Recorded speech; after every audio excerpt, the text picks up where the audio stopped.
Hello everyone, welcome back to my channel. आज हम हिंदी का लेसन नंबर 16 बोल का मोल पढ़ेंगे। इस पाठ का मुख्य उद्देश्य है कि मीठी बोली के महत्व से विद्यार्थियों को अवगत कराना और जीवन में सदा विनम्रता और वाणी में मिठास आवश्यक है। इसका मतलब यह है कि हमेशा आप यदि किसी से मीठा बोलकर बात करेंगे तो आपको उसका जवाब भी मीठी बोली से ही मिलेगा और अच्छा ही मिलेगा। अगर आप किसी से भी कड़वा बोलेंगे तो आपको उसके जवाब में कड़वा ही मिलेगा। तो इसीलिए हमें सबसे मीठी बोली और विनम्रता से बात करनी चाहिए।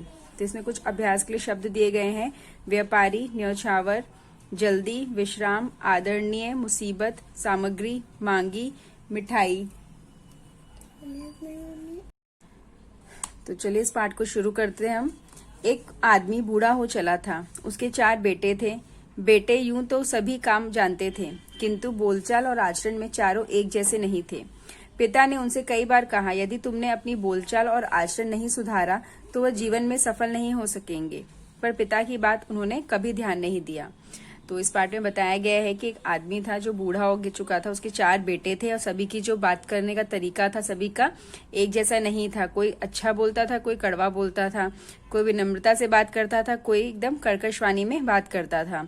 तो जो उनके पिताजी थे वो उनसे अक्सर कहा करते थे कि अपनी बोलचाल में, अपने व्यवहार में बदलाव लाइए। अगर आप इस तरीके से बात करते रहोगे सबसे तो आप कभी भी सफल नहीं बन सकोगे। एक बार की बात है, चारों बेटे और पिता एक लंबी यात्रा से लौट रहे थे। इसी यात्रा के बीच उनके पास खाने पीने को कुछ ना बचा था। पास में जो धन था वो भी खत्म हो चुका था। वह कई दिनों से भूखे थे। वह बस यही चाहते थे कि वह किसी तरह जल्दी से जल्दी अपने घर पहुंच जाएं। तो एक बार की बात है, क्या हुआ, जब वो किसी यात्रा से वापस लौट रहे थे तो रास्ते में उनको बहुत ज्यादा भूख लगी। तो उनके पास पैसा, धन सब कुछ खत्म हो चुका था, खाना भी खत्म हो चुका था। तब उन्होंने लगा कि उनको अब हम तो बीच में ही फंस गए हैं, घर भी काफी दूर है, अब हम क्या करें। वो काफी ज्यादा भूखे थे तो थक हार के वो आराम कर रहे थे एक साइड में।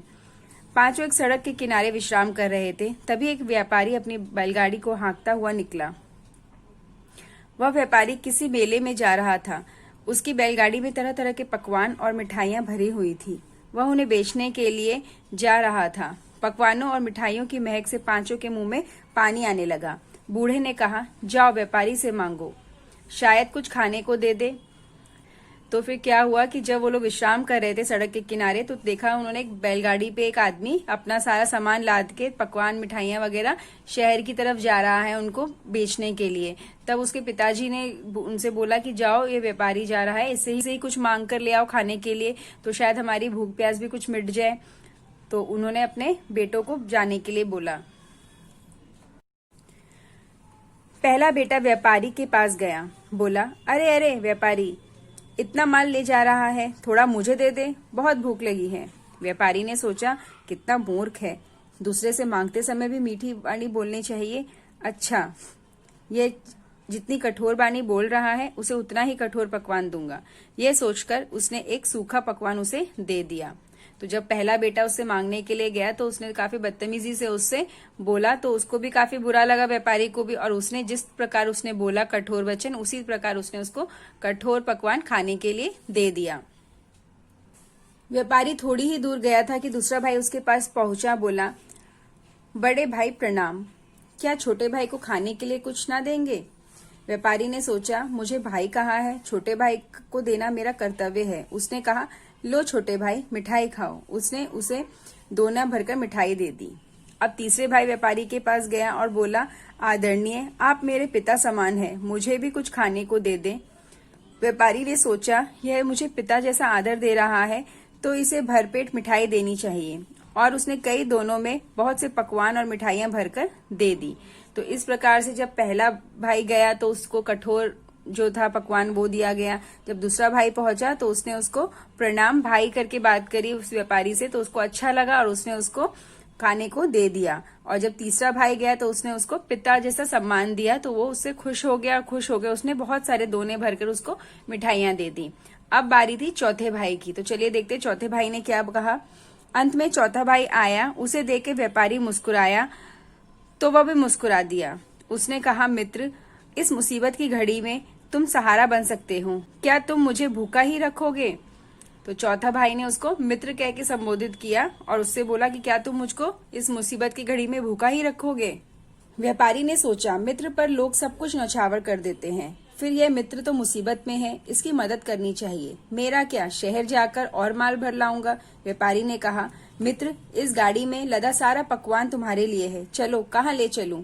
तो जो व्यापारी था वो बहुत खुश हो गया। जब उसने मित्र बोल के उसे संबोधित किया तो वो काफी खुश हो गया। उसने सोचा इसने तो मुझे मित्र कह के संबोधित किया है। वो बहुत खुश हो गया व्यापारी, और उसने बोला कि मित्र के लिए तो सब कुछ न्यौछावर है, और आप बताइए मुझे इस गाड़ी को कहाँ ले चलना है, ये सारे पकवान तुम्हारे हैं।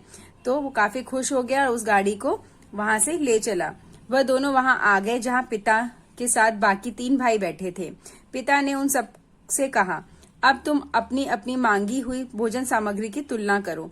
तो जब पिता ने सबके सामग्री देखी और तुलना करी तो देखा कि सबके पास कितनी क्या सामग्री है। सबको बोला कि आप कंपेयर करिए अपने सामान को, कि आपने जैसा आचरण किया, जैसा बोला, वैसे ही तुम्हें पकवान मिले, मिठाइयां मिली। जिसने जैसा बोला और आचरण किया उसे वैसा ही मिला। क्या अब भी अपने बोल का मोल नहीं समझे। तो उनके पिताजी ने उनको एक सबक सिखाया और बोला कि देखो, जैसा तुमने बोला, जैसा तुमने व्यापारी के साथ बात करी, उसने वैसी ही मिठाई तुम्हारे हाथ में दी और उतनी ही मात्रा में दी। तो इसीलिए उसने कहा, जैसा आप आचरण करोगे आपको वैसा ही फल मिलेगा, वैसा ही आपको बदले में मिलेगा। तो इस पाठ से हमें क्या शिक्षा मिली। इस पाठ से हमें ये शिक्षा मिली कि मीठी बोली जीवन के अनेक कठिनाइयों को दूर करने में समर्थ है। अगर जो आप मीठी बोली बोल के बात करेंगे तो आपके पास कितनी भी मुसीबतें हों और आप किसी के पास हेल्प के लिए जाएंगे तो आपके लिए 10 लोग इकट्ठे हो जाएंगे, पर वही आपका अगर जो बोल कड़वा होगा, गंदी तरह बात करोगे तो आपके पास कोई भी मदद के लिए नहीं आएगा। तो इसीलिए कहा गया है मीठी बोली बोलकर ही सबसे हमें बात करनी चाहिए। नेक्स्ट है इसके शब्दार्थ। आचरण, चाल चलन, वाणी, बोली, न्यौछावर, निछावर, भेंट, विश्राम, आराम, मुंह में पानी आना, जी ललचाना, आदरणीय, आदर के योग्य। अगला है सोचिए और बताइए। पिता की किस बात पर उन चारों बेटों ने ध्यान नहीं दिया। बोलचाल और आचरण सुधारने की बात पर उन चारों बेटों ने ध्यान नहीं दिया। लंबी यात्रा से लौटते समय उनके पास क्या नहीं था। लंबी यात्रा से लौटते समय उनके पास धन नहीं बचा। उस बैलगाड़ी में क्या क्या रखा हुआ था। उस बैलगाड़ी में तरह तरह के पकवान और मिठाइयां भरी हुई थी। सबसे कठोर वाणी किसने बोली। पहले बेटे ने सबसे कठोर वाणी बोली। इस कहानी से हमें क्या शिक्षा मिलती है। हमें सदैव अपनी बोलचाल और आचरण अच्छा रखना चाहिए। अगला है पाठ ज्ञान। किसने कहा। जाओ व्यापारी से मांगो। पिता ने। अरे ओ व्यापारी, थोड़ा मुझे दे दे। पहले बेटे ने। आप मेरे पिता समान हैं। यहाँ पे चौथे बेटे ने और दूसरे बेटे ने ऑप्शन दिए हैं, तो इसको आप कट करके तीसरे बेटे ने लिख दीजिए इसको, क्योंकि ये शब्द तीसरे बेटे ने कहे थे, आप मेरे पिता समान हैं। तो तीसरा बेटे ने इसका उत्तर होगा। चलो कहाँ ले चलूं। व्यापारी ने। अगला है दिए गए शब्दों की सहायता से खाली स्थान भरिए। यहाँ पे कुछ शब्द दिए गए हैं, इनको आपको चुनकर इसमें भरना है। पांचों सड़क किनारे विश्राम कर रहे थे। कठोर वाणी बोलने वाले को मैं कठोर पकवान दूंगा। क्या तुम मुझे भूखा ही रखोगे। यह व्यक्ति मुझे पिता जैसा आदर दे रहा है। शहर जाकर और माल भर लाऊंगा। प्रश्नों के उत्तर पर सही का चिन्ह लगाइए। यात्रा के बाद चारों बेटे और पिता कहाँ पहुंचना चाहते थे। घर। व्यापारी की बैलगाड़ी में क्या सब था।